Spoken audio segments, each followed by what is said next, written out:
अस्सलाम वालेकुम, मैं हूँ तहमीना शेख। एक लड़की पुलिस को कॉल मिलाती है और कहती है कि मैंने अपने शौहर के टुकड़े कर दिए हैं, आए इन टुकड़ों को इकट्ठा करें और उठा लें। फोन सुनकर 15 वाले हैरान और परेशान हो जाते हैं और फौरन बताए हुए एड्रेस के मुताबिक मुतल्लिका नफरी को ऑर्डर करते हैं, कॉल पास करते हैं कि मौके पर पहुंचें। जब मुतल्लिका नफरी उस खातून तक पहुंचती है तो जाते सार सबसे पहले उस खातून को अपनी हिरासत में ले लेती है और फिर उस पूरे घर की तलाशी लेती है। पुलिस सवाल करती है, कहाँ है टुकड़े, कहाँ है लाश?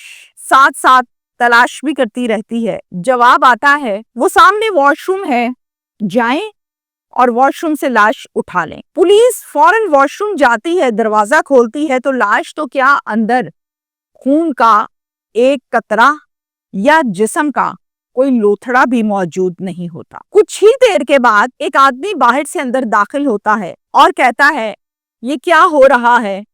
मेरी बीवी है, आप लोग कौन हैं? मैं इसका शौहर हूँ, इस घर का मालिक हूँ। पुलिस गौर गौर से मुंह देखकर हक्की बक्की के ये तो कहती है कि मैंने अपने शौहर के टुकड़े कर दिए हैं।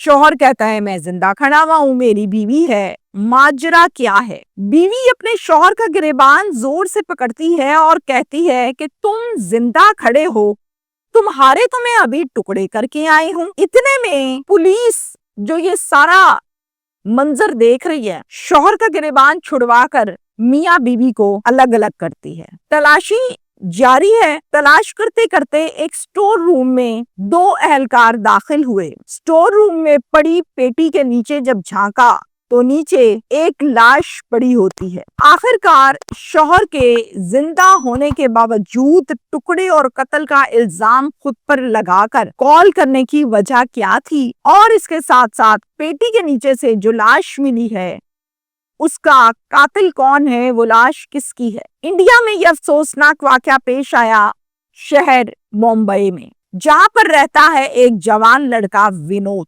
विनोद की वालिदा है कस्तूरी देवी। विनोद एक इंजीनियर है जो एक फर्म में एज अ इंजीनियर जॉब करता है। 4 साल पहले 2021 में विनोद की शादी हुई थी एक लड़की जिसका नाम काव्या है उसके साथ।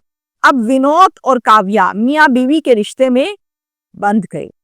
ये रिश्ता आउट ऑफ फैमिली हुआ था और इस रिश्ते को करवाने वाले मैरिज ब्यूरो वाले थे जिन्होंने फीस ली और रिश्ता करवाया। विनोद की तमाम आदतें बिल्कुल ठीक थी, मगर एक आदत बहुत बुरी थी। वो ये थी कि वो शराब पीता था बहुत ज्यादा। इस आदत की वजह से काव्या बहुत तंग रहती थी, परेशान रहती थी। इस पर बहुत मर्तबा काव्या नाराज होके अपने मायके भी गई थी, मगर विनोद को इन चीजों से कोई फर्क नहीं पड़ रहा था। जब भी वो नाराज होके वापस जाती, कस्तूरी जो के सास है वो फौरन पीछे जाती, काव्या के वालिदैन से ये कहती कि देखें, विनोद उसका शौहर है, अच्छी बुरी आदतें इसने ठीक करनी है, इसने समझाना है, इसने प्यार से ये गंदी आदत छुड़वानी है। इस तरह से नाराज होकर यहाँ बैठ जाएगी तो सिस्टम कैसे चलेगा? तो बेहतर है कि इसको वापस भिजवाएं ताकि ये अपने शौहर के साथ ज्यादा से ज्यादा टाइम गुजारे।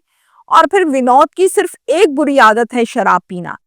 वो मारता नहीं है, वो तशद्दुद नहीं करता।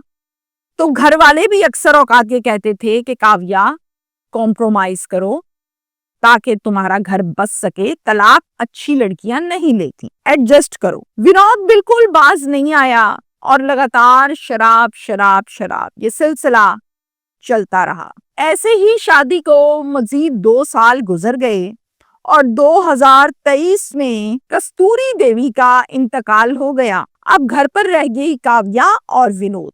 विनोद रूटीन के मुताबिक शराब में धुत होकर घर आता और अब जब से सास की वफात हुई थी अपनी बीवी को खूब मारता पीटता और बहुत ज्यादा जुल्म करता। हत्ता के जो सिगरेट के पीता था वो बीवी के जिस्म पे सुलगाता, लगाता और बुझाता। साथ बैठकर शराब पीने पर उसे मजबूर भी करता और जब वो ना पीती तो उसको मारपीट भी करता। काव्या ने कहा कि माँ के बाद तो तुम ज्यादा खराब हो गए हो, बहुत तंग करने लगे हो, और ये बात वो अपने मायके भी बताती रही, मगर हर मर्तबा मायके से जवाब ये आता था, कॉम्प्रोमाइज करो, कॉम्प्रोमाइज करो, कॉम्प्रोमाइज करो। अब काव्या ने पुलिस को जो कॉल की थी उसकी डिटेल्स की तरफ मैं आती हूँ कि शौहर के टुकड़े जो किए थे वो क्या माजरा था। पुलिस ने जब घर की तलाशी ली थी और पेटी के नीचे से मिली थी एक लाश, वो लाश असल में इंसान की लाश नहीं बल्कि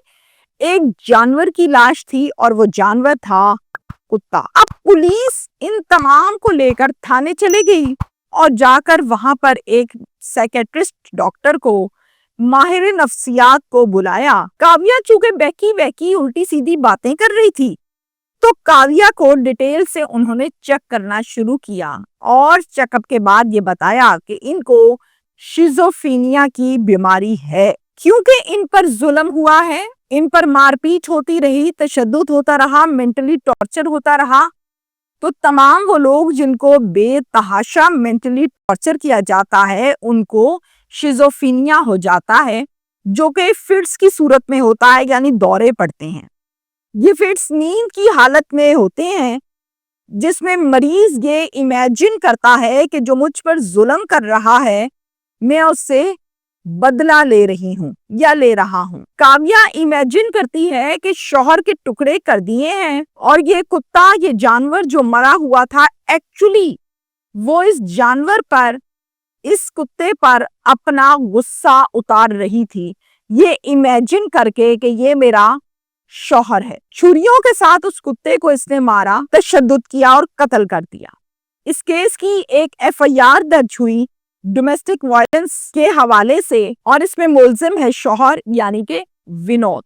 काव्या को अस्पताल शिफ्ट किया गया साइकेट्रिस्ट की हिदायत के मुताबिक कि इनको अशद जरूरत है कि इनका इलाज किया जाए। क्या इंडिया और क्या पाकिस्तान, हमारे यहाँ बहुत सी ऐसी फैमिलीज हैं जिनमें लड़कियों की शादी कर दी जाती है और बाद में पता चलता है कि इस लड़की पर जुल्म होता है और किस तरह का होता है, और फिर ये कहा जाता है कि बेटा कॉम्प्रोमाइज करो और कोई हल मौजूद नहीं है।